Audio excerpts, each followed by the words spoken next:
Okay, so I just want to get this off my chest because it's been on my chest for a long time. Um, when I was 7 years old, I used to take baths with my dad, like naked baths. I would sit in the back of the bathtub, and I just remember seeing his naked body in the bathtub, and we would take baths together. I was probably in first grade. I don't know if it's too old for me to remember that and for me to have been doing that with my dad, but that happened.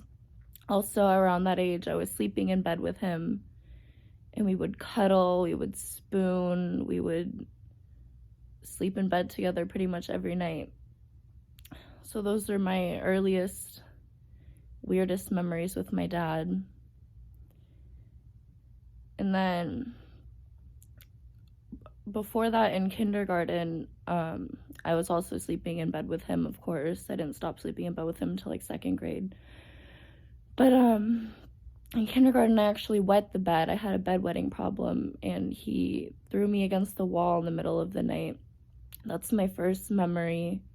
That's actually my second memory of violence with my father. My first memory of violence was when I was 4 years old, living in Oklahoma, and he came in the room and spanked me. And I specifically remember it was for something I didn't do that he thought I did. Or like I lied about something and got caught and he spanked me. But that's the first time I can remember him hitting me, was that spanking. And then the second time was when he threw me against the wall in the middle of the night when I wet the bed. And then when I was like 7, my mom ended up chopping his finger off and leaving us in front of me. So that was another trauma that I witnessed. And I can remember my like earliest sexual memory. I would masturbate at like 7 years old against jacuzzi jets.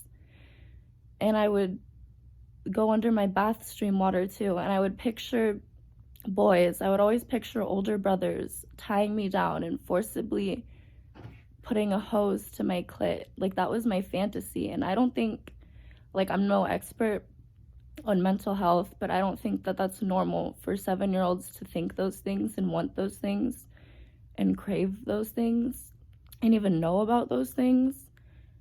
And so I'm just wondering if something happened to me as a young kid that made me fucked up at that young of an age to think those things, because it gets worse. It gets worse. Throughout elementary school, I would hook up with all of my friends. My friends had a rumor around school about me not to have sleepovers with me because I would try to kiss them. But the truth was, I did way more than kissing them in elementary school. I would have them get naked. I would grind our pussies together. I was like a child predator in elementary school. I was so sexually fucking crazy and weird, and that also leads me to believe that something happened to me other than the physical and emotional abuse that I can remember. It makes me feel like something so traumatic happened to me that my brain just blocked it out. And that's actually a possibility. I Googled it. I know you're not supposed to Google your symptoms, but I fall into the symptoms of being molested as a kid and not remembering it, which really fucking sucks. Because everyone knows that my dad's a terrible person. That's a fact. It's not slander. He's an abusive, horrible, awful person. There's no putting anything past that. It's just the truth.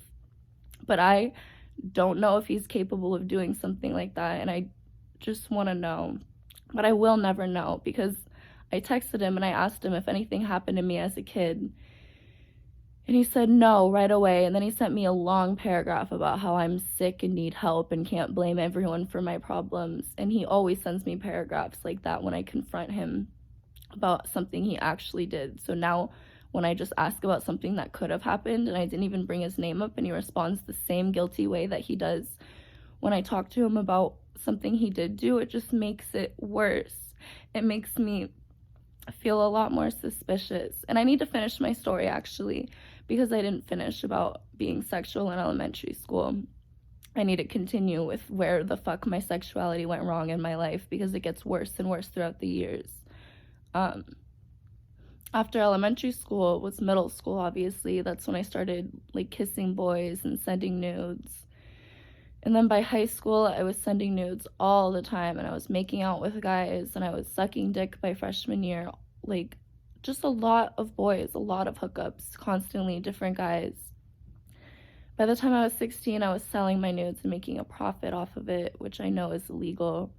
I know what I did was a mistake, but I wasn't thinking when I was 16. I didn't care that I was doing something awful and terrible. I wanted money and I wanted a car, and I didn't care about the consequences of my actions at all.